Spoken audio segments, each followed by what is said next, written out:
मम्मा ने एक स्लाइस पे सैलेड लगा लिया है और दूसरी स्लाइस पे मम्मा ने शामी कबाब लगा लिए है। अब हम इसे एक दूसरे के ऊपर रख देंगे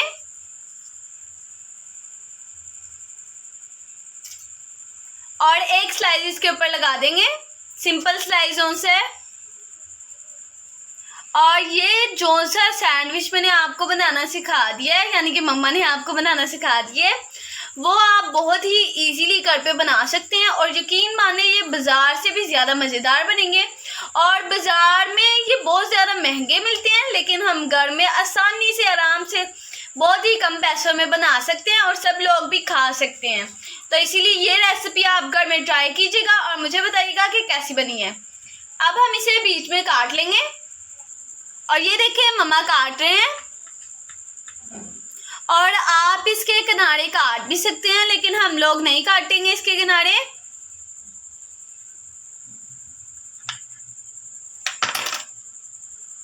और ये देखें माशाल्लाह से कितनी प्यारी लुक आ रही है इसकी। और ये देखें बिल्कुल बाजार जैसी लुक आ रही है इसकी। बस अगर इसके किनारे ना कटे होते तो इसकी और भी ज़्यादा बाजार जैसी लुक आनी थी, लेकिन हम लोगों को ना ज़्यादा किनारे पसंद है तो हम ना इसीलिए नहीं काट रहे। आप काटना चाहे तो काट लें। तो इसी तरह हम सारे सैंडविच रेडी कर लेंगे। देखिए मम्मा ने हाफ के किनारे उतार दिए हैं और ये तो बिल्कुल बाजार जैसे लग रहे हैं, ये देखिए। तो इसी तरह मम्मा दूसरे रेडी कर लेंगे। ये देखिए मम्मा ने सारे सैंडविच रेडी कर लिए हैं, तो माशाल्लाह से कितने प्यारे लग रहे हैं। और ये देखें ये वाले भी। और अब हम सैंडविचों को एंजॉय करेंगे और अपनी चांदात को भी। और उसके बाद वाला व्लॉग मैं आपको बाद में दिखाऊंगी, क्योंकि मम्मा ने कस्टर्ड वगैरह चीज़ें वगैरह बनानी है और हम लोगों ने हेयर कटिंग वगैरह करानी है, तो मैं आपको वो भी व्लॉग शेयर करूँगी। तो चलिए सबसे पहले खाना खाते हैं, बाद में आपके साथ नेक्स्ट व्लॉग शेयर करते हैं। तो जी खाना वगैरह हमने खा लिया है और यहाँ पे मम्मा कस्टर्ड बनाने लगे हैं। और अब तकरीबन रात के 12 बज गए हैं, सारे सो गए हैं। तो अब हम लोग कस्टर्ड बनाने लगे हैं। तो सबसे पहले हमने कस्टर्ड के लिए 1 लीटर दूध लिया है और हमारे पास यहाँ पे क्रीम है। यहाँ पे हमारे पास ये न्यू वाली क्रीम है, कोई मम्मा लेके आए हैं। मिल्क पैक क्रीम लेके आए हैं मम्मा यहाँ पे। ये भी माशाल्लाह से बहुत ही अच्छी है, इसके रिजल्ट्स भी बहुत ही अच्छे हैं। और ये इरफान वालों का मम्मा कस्टर्ड लेके आए हैं वनीला फ्लेवर में, और ये भी माशाल्लाह से बहुत ही ज़्यादा अच्छा फ्लेवर आता है इसका। हम ज़्यादातर यही इस्तेमाल करते हैं। और यहाँ पे मम्मा एक फ्रूट केक लेके आए हैं और यहाँ पे कुछ ड्राई फ्रूट्स यानी कि खजूर और किशमिश और बादाम है। तो चलिए बनाना स्टार्ट करते हैं। पैन चूल्हे पे चढ़ा दिया है और अब हम इसमें दूध ऐड करेंगे और इसे अच्छे तरीके से उबाल आने देंगे। और यहाँ पे हमारे पास 2 टेबलस्पून दूध है और 2 टेबलस्पून हम इसमें कस्टर्ड ऐड करेंगे।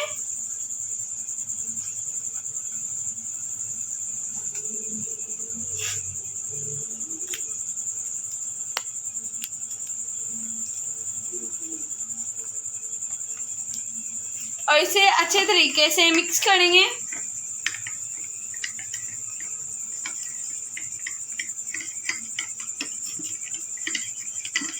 और हमने कस्टर्ड को पाउडर फॉर्म में नहीं डालना, क्योंकि इससे ये होगा कि अगर हम पाउडर फॉर्म में डालेंगे तो गुठलियाँ बन जाएगी। तो हम कस्टर्ड को 2 टेबलस्पून मिल्क में ऐड करके अच्छे तरीके से मिक्स करके फिर ही डालेंगे। सही है, तो आपने भी ऐसे ही डालना है। इससे ये होगा कि हमारे कस्टर्ड में बिल्कुल गुठलियाँ नहीं बनेंगी, यानी कि लम्स वगैरह नहीं बनेंगे। और मम्मा ने 2 चम्मच कस्टर्ड के भर के ऐड किए हैं। हमारे पास 1 लीटर मिल्क था तो हमने 2 टेबलस्पून किए हैं। अगर आपके पास 2 लीटर मिल्क है यानी कि 2 लीटर मिल्क है तो आपने इसमें 4 टेबलस्पून कस्टर्ड ऐड कर सकते हैं और 4 टेबलस्पून ही दूध ऐड कर सकते हैं। दूध को बॉयल आ चुका है। अब हम इसमें हस्बे ज़रूरत चीनी ऐड करेंगे कि अपने टेस्ट के मुताबिक चीनी ऐड करेंगे। जितनी आपको चीनी पसंद है, कि जितना आपको मीठा पसंद है, आप खाते हैं जितना, उतनी आप चीनी ऐड कर सकते हैं इसमें। और इसे अच्छे तरीके से पकाएंगे। इसे तब तक के लिए पकाएंगे जब तक कि हमारी चीनी अच्छे तरीके से डिज़ोल्व ना हो जाए दूध में और दूध हमारा हल्का हल्का गाढ़ा ना हो जाए। चीनी हमारी अच्छे तरीके से डिज़ोल्व हो चुकी है। अब हम इसमें कस्टर्ड वाला मिक्सचर ऐड करेंगे और साथ साथ चमचा हिलाते जाएंगे ताकि हमारे जो से कस्टर्ड हैं उसमें लम्स ना बने, गुठलियाँ ना बने।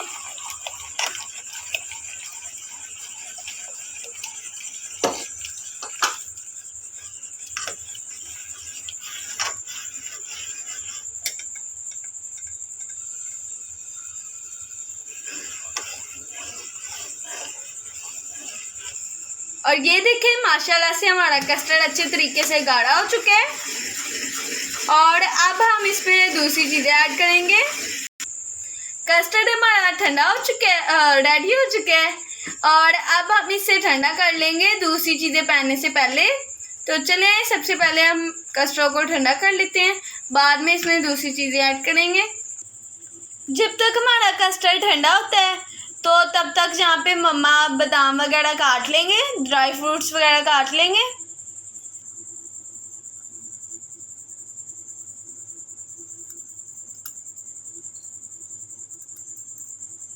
और ये देखिए यहाँ पे मैं बादाम को काट रही हूँ। तो मम्मा ने कहा है कि तुम काटो, मैं वीडियो बनाती हूँ। तो ये देखिए लंबे लंबे करके मैं इसे काट लूँगी क्योंकि ये बहुत अच्छे लगते हैं ऐसे काटे तो।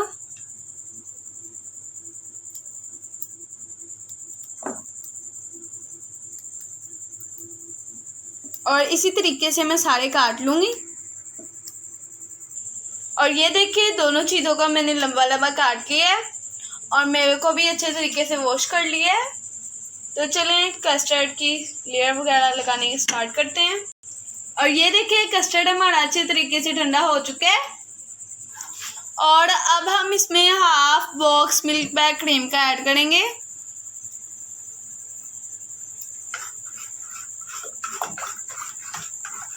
और इसे अच्छे तरीके से मिक्स कर लेंगे।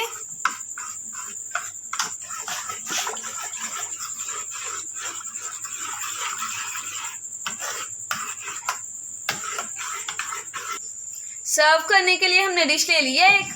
अब हम इसमें केक की लेयर लगाएंगे।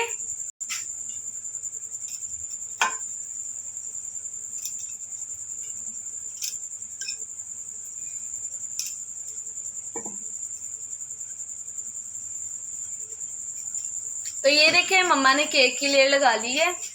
अब हम इस पे कस्टर्ड की लेयर लगाएंगे।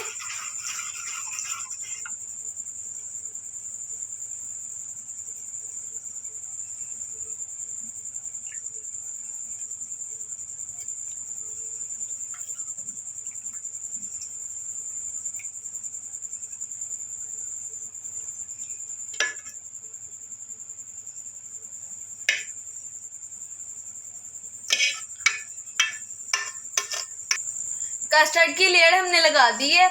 अब हम इस पर ड्राई फ्रूट ऐड करेंगे। सबसे पहले किशमिश ऐड करेंगे। आप अपने पसंद के कोई भी ड्राई फ्रूट ले सकते हैं। और ये कस्टर्ड केक वाला जो सा मुझे बहुत ज़्यादा पसंद है, इसीलिए मम्मा को मैंने कहा कि मम्मा आप शीर खुरमा के बजाय कस्टर्ड बना लें क्योंकि ये मुझे बहुत ज़्यादा पसंद है। और अगर आप चाहते हैं कि मम्मा आपको ड्राई फ्रूट के अलावा फ्रेश फ्रूट का कस्टर्ड बनाना सिखाएं तो वो भी मम्मा इंशाल्लाह आपको बहुत जल्दी बनाना सिखाएंगे। और मुझे कमेंट्स बॉक्स में बताइएगा कि किस किस को कस्टर्ड पसंद है। और ये देखें मम्मा ने किशमिश ऐड कर दी है।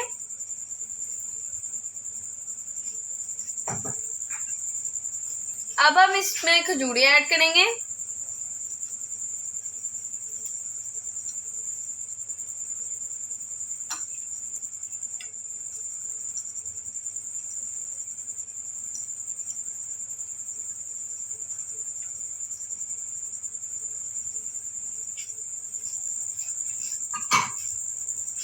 बादाम ऐड करेंगे।